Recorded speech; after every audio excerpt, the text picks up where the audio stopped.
저희는 지난 3월 초에 사순절을 시작으로 해서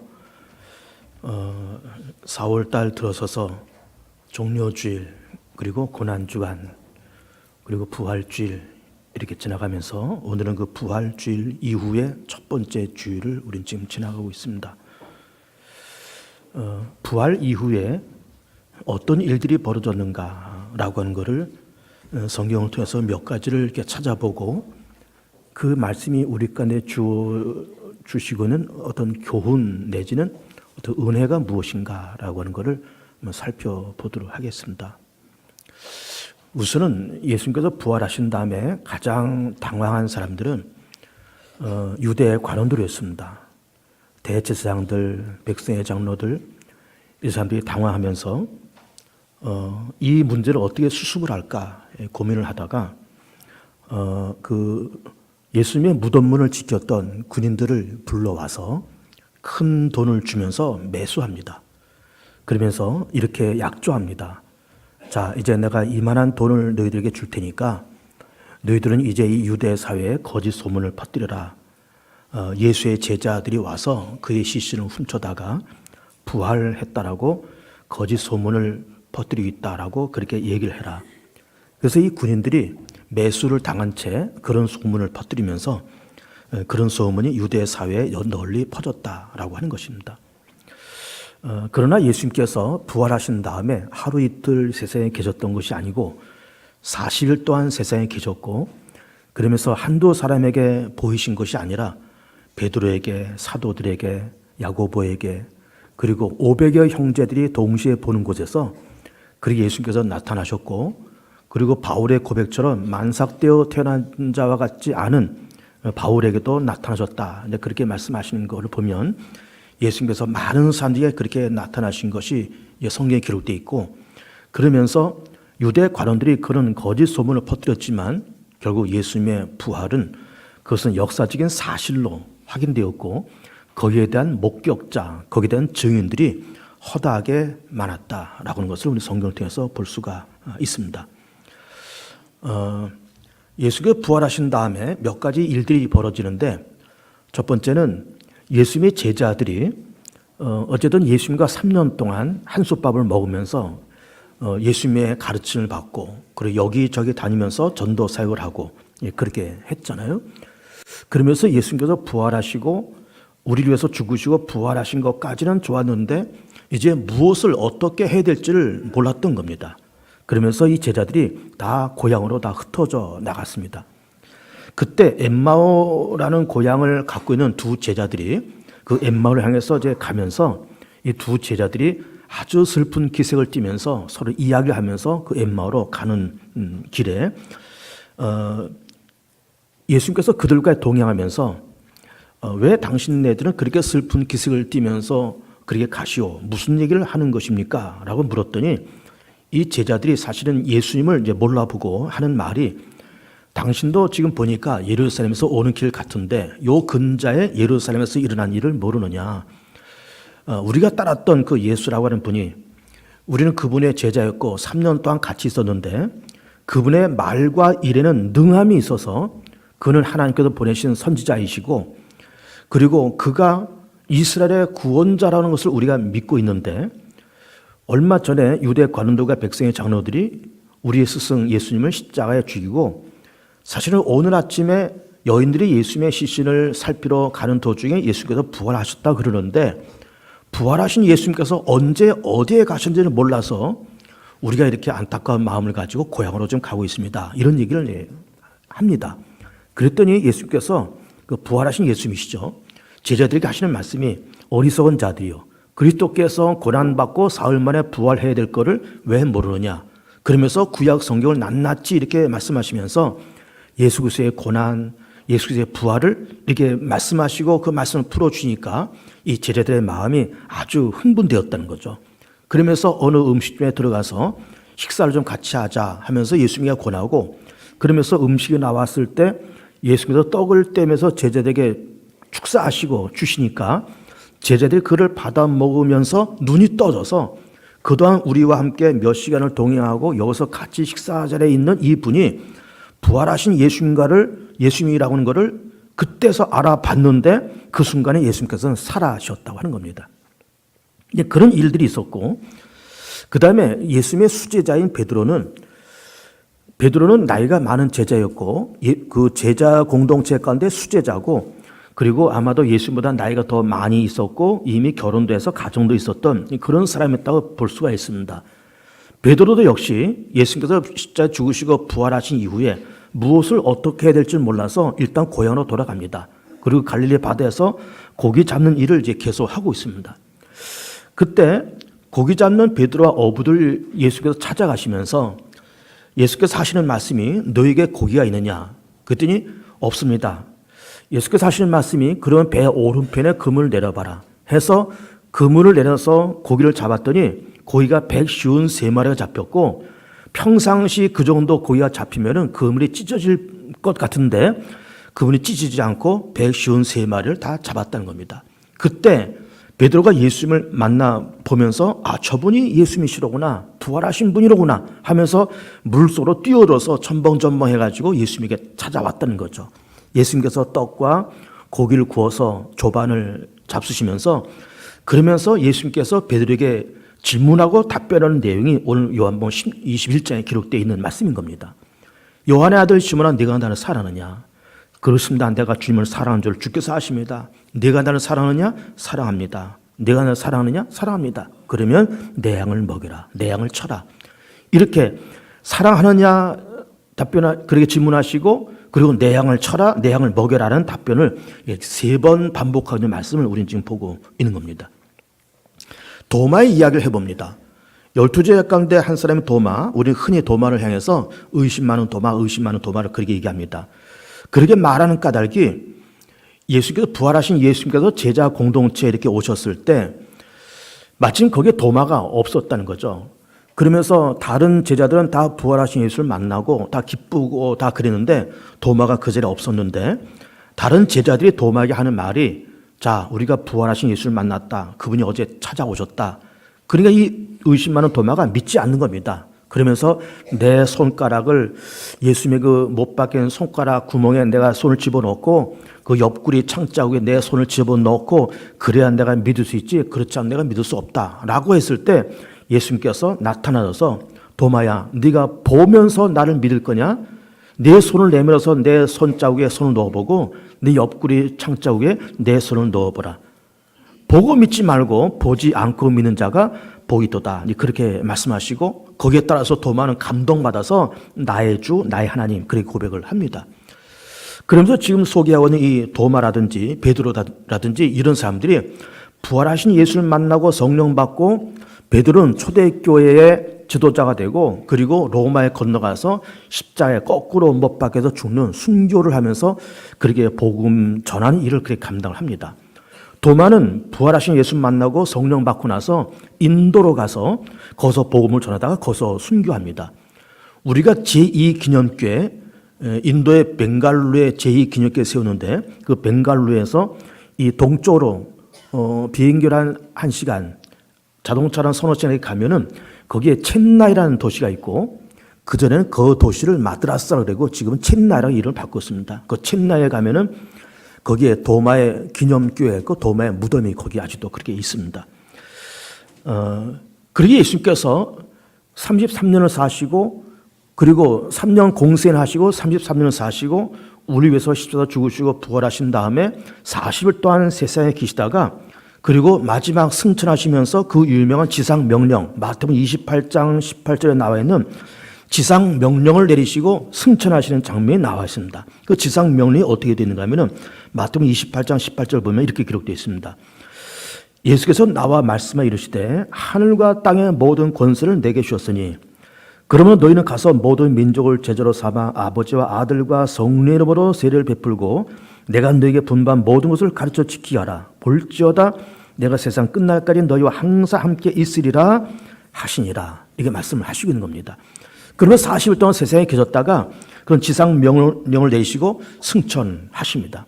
그렇게 승천하시는 그 장면을 500의 형제들이 다 봤다는 거예요. 그래서 조금 전에 말씀드린 것처럼 유대 관원들과 백성의 장로들이 그 군인들을 매수해서 예수의 제자들이 예수님의 시신을 훔쳐다가 부활했다라고 그렇게 소문을 퍼뜨리라 그렇게 했지만은 결국 손바닥으로 하늘을 가릴 수 없는 것 같이 예수의 부활 사건을 절대로 유대 정부와 로마 정부가 이걸 막을 수 없었고 결국 예수님의 부활을 많은 사람들이 목격하고 부활 이후에 성령께서 강림하시면서 성령의 감동을 통해서 많은 사람들이 예수 앞으로 돌아오고 교회가 세워지고 복음 전파 역사가 힘있게 그렇게 전달되었다라고 하는 것입니다.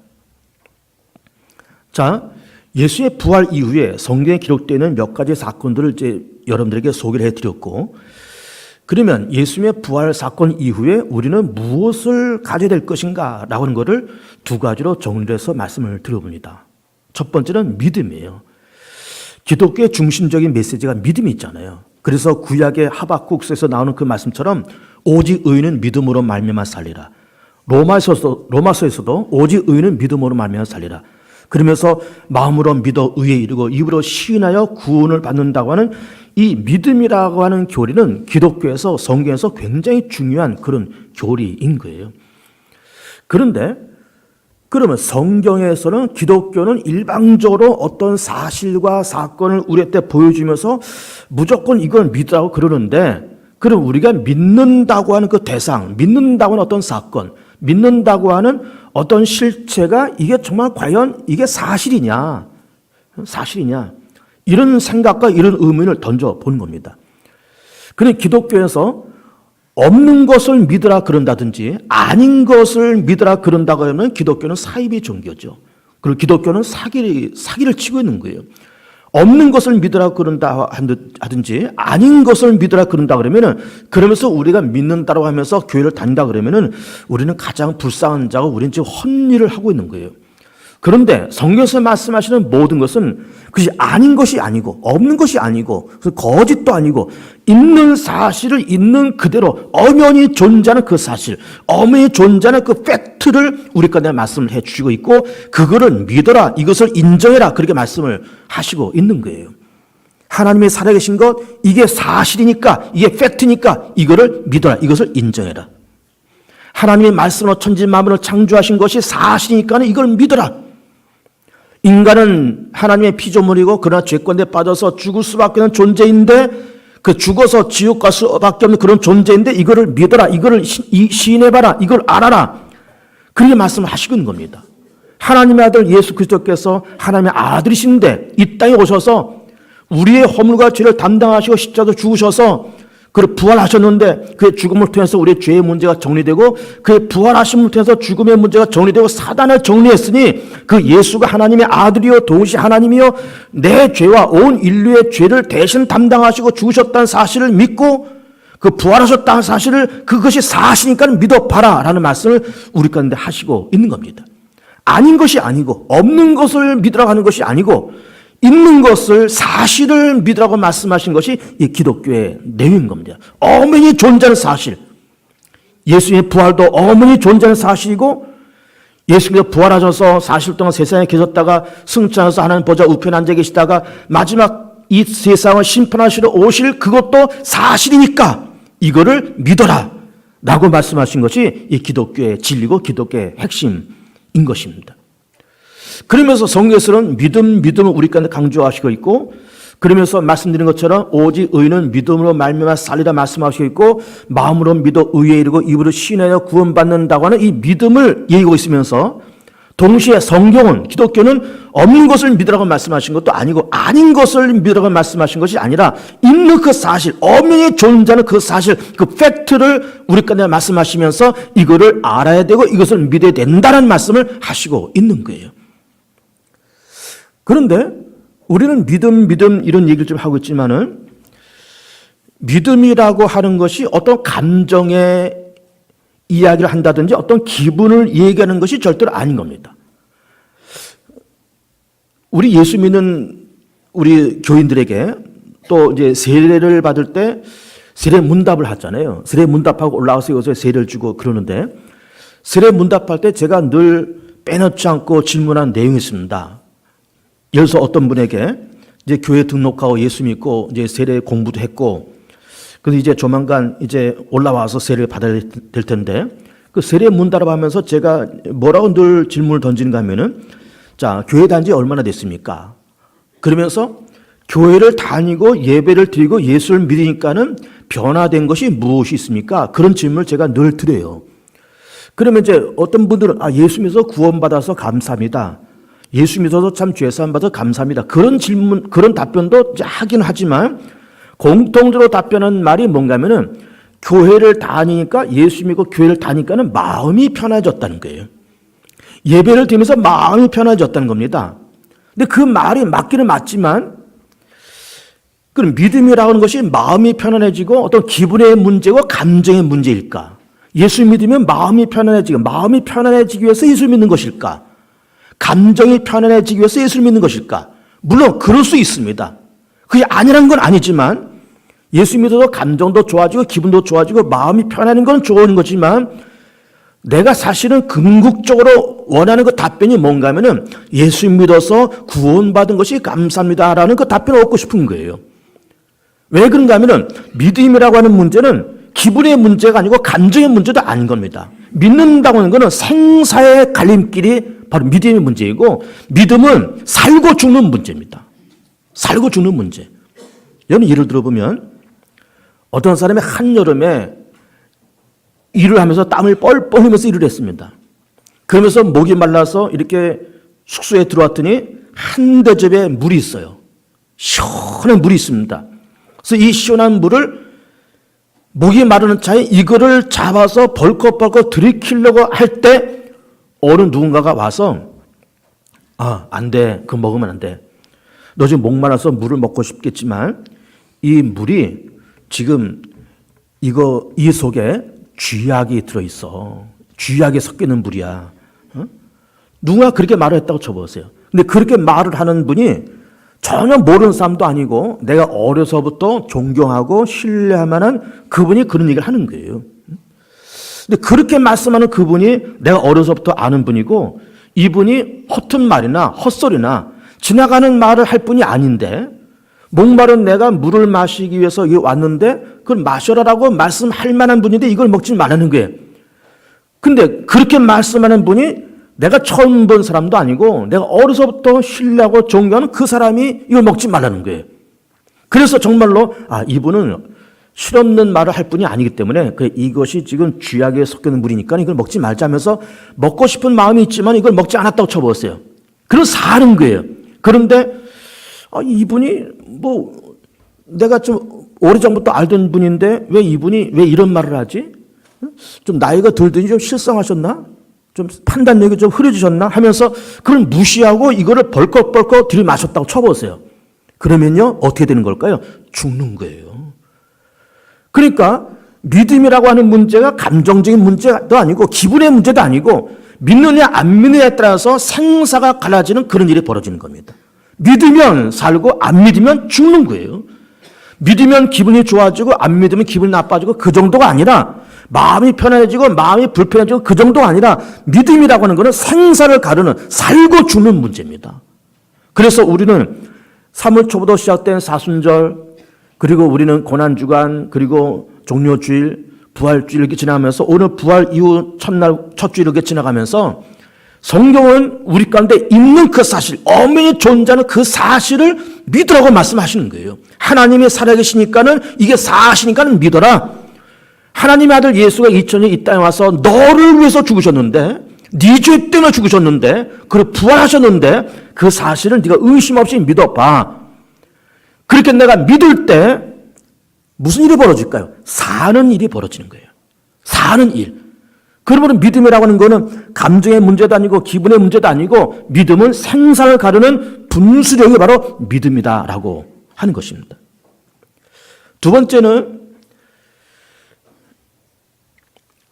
믿음을 가지면서 우리는 부활을 이렇게 소망하면서 어쨌든 우리는 언젠가 부활을 할 거잖아요. 예수님도 부활하셨기 때문에 우리는 언제가 부활할 겁니다. 죽음 이후에 부활이라는 사건이 있을 것 아니에요? 그런데 죽음 이후에 있을 그 부활 사건은 고린도전서 15장에 있는 말씀처럼 이 몸과 부활된 몸은 두 가지가 다른데 우선은 질적으로 다르고 두 번째는 차원적으로 다릅니다. 여러분 차원적으로 다르다는 말을 여러분 잘 생각해 보세요.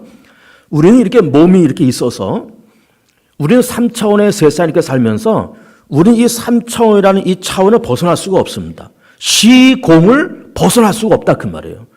예를 들면 지금 우리가 2019년 4월 28일 우리가 지금 11시 예배, 주일 2부 예배를 드리면서 지금이 11시 40분입니다. 11시 40분한 이 시간 내가 있으면서 내가 갑자기 어디로 돌아간다든지 내가 갑자기 내일로 갑자기 뛰어갈 수가 절대로 없어요. 우리는 시간을 뛰어넘어갈 수가 없습니다. 그리고 공간도 뛰어넘어갈 수가 없어요. 우리 이 시간에 이 개봉중학교 2층 본당에 올라와서 예배를 드리는데 우리가 갑자기 뭐 저쪽 부산에 갑자기 간다든지 갑자기 미국을 간다든지 갑자기 유럽으로 간다든지 그렇게 할 수가 없습니다. 우리 이 공간을 벗어날 수가 없어요. 시간도 벗어날 수가 없고 공간도 벗어날 수가 없습니다. 이 3차원의 세계를 벗어날 수가 없어요. 그러나 부활된 몸은 차원의 변화가 생깁니다. 차원의 변화. 그 차원의 변화를 어떻게 제가 설명할 수 있는가 하면 이렇게 성경에 근거를 해서 말씀을 드릴게요. 아까 도마 얘기를 했잖아요. 도마 얘기하면서 또 베드로 얘기도 하고 또 엠마오 가는 두 제자 얘기도 했습니다. 엠마오 두 제자들이 예수님과 함께 어느 식당에 가서 음식을 먹으면서 갑자기 눈이 떠져서 지금까지 몇 시간 동안 이렇게 왔던 그분이 부활하신 예수님과를 그때서야 알아봤다는 거죠. 그때서 알아봤는데 예수님께서 순식간에 사라지셨다는 거예요. 그리고 예수가 부활하신 다음에 제자들이 부활이란 말이 사실은 참 신비롭고 좋은 말이기도 하지만 때로는 두려운 말이기도 한 겁니다, 여러분. 여러분, 죽은 사람이 살아났다는 것이 물론 차원을 달리해서 살아난 것이 감사하긴 하지만은 죽은 사람이 살아났다는 것은 이게 사실 두려운 얘기예요. 여러분 생각해 보세요. 여러분 예를 들어서 돌아가신 작년에 돌아가셔서 장사 지내서 다 이렇게 화장터 갔다가 납골당에 모셔난 분이 어느 날 살아서 아침에 문을 두드리고 문을 열고 들어오는데 작년에 장사 지낸 그분이 들어온다고 쳐보세요. 반갑기도 하지만 이거 두려운 일입니다, 사실은. 예수님께서 죽으셨다가 살아난 것이 참 반갑기도 하지만 두려운 일이라서 제자들이 문을 걸어 잠고 이렇게 있었다는 거죠. 그때 예수님께서 걸려있는 문에 제재를 받지 아니하시고 들어오셔서 평안하뇨? 제자들아 평안하뇨? 그래 물으셨다는 거예요. 이게 뭘 얘기하는 걸까요? 차원을 달려는 육체를 입으셨다는 겁니다. 차원을 달려고 공간을 달려고 시간을 달려는 차원을 달려는 그런 육체로 부활하셨다는 거예요. 거기다가 질적인 변화. 약한 몸이 강한 몸으로, 연약한 몸이 신령한 몸으로, 육의 몸이 영의 몸으로, 썩을 몸이 썩지 아니할 몸으로, 순간적인 몸이 영원한 몸으로 질적인 변화를 경험하고 다시 태어난 것이 이게 부활 사건이에요. 부활 사건입니다. 그럼 우리도 언젠가는 죽어서 부활될 거다라는 그런 소망을 갖고 있지만은 사실은 막연하게 앞으로 부활될 거라고 하는 것만 믿지 말고 부활 사건은 오늘 여기서 현재 일어나야 될 사건이기도 한 겁니다. 먼 미리 일어날 사건도 부활이지만은 지금도 부활을 우리 경험하고 지금도 부활을 만들어 가야 됩니다, 여러분. 무슨 얘기 하는 것일까? 요한계시록 말씀 보면 우리가 평소에 듣지 않았던 몇 가지 말씀을 하시고 있으면서 첫째 부활, 둘째 부활, 첫째 사망, 둘째 사망을 얘기하고 있습니다. 이거는 굉장히 중요한 얘기입니다. 첫째 사망과 둘째 사망을 얘기를 해볼게요. 첫째 사망은 육체적인 죽음을 얘기합니다. 이거는 믿거나 안 믿거나 누구나 다 경험해야 될 그런 사건인 거예요. 우리도 언젠가 세상 떠나야 됐잖아요. 70년, 80년, 90년 살다가 아니면 무슨 이유로 해서 우리는 육체적인 죽음을 경험할 겁니다. 이거는 믿는 자나 안 믿는 자나 다 경험을 해야 돼요. 첫째 사망은 다 경험합니다. 그 둘째 사망은 뭔가? 둘째 사망은 믿지 않은 자들이 첫째 사망도 경험하고 완전히 심판받아서 지옥 불구덩이에 떨어지는 것이 이 둘째 사망이에요. 그래서 우리는 육체적인 죽음인 첫째 사망을 경험하지만은 우리는 둘째 사망을 면제받고 부활된 몸을 가지고 신령한 몸과 영원한 몸을 가지고 하나님 나라에 들어가서 영생 복을 누리며 살아갈 겁니다. 그래서 우리는 첫째 사망을 경험하지만 둘째 사망을 경험하지 않을 겁니다, 우리는. 그러면 첫째 부활과 둘째 부활은 뭘까? 우선 둘째 부활부터 얘기합니다. 둘째 부활은 죽어서 정말로 예수님처럼 차원과 질적인 변화를 갖고서 다시 태어나는 것이 이게 둘째 부활이에요. 그럼 첫째 부활은 뭘까?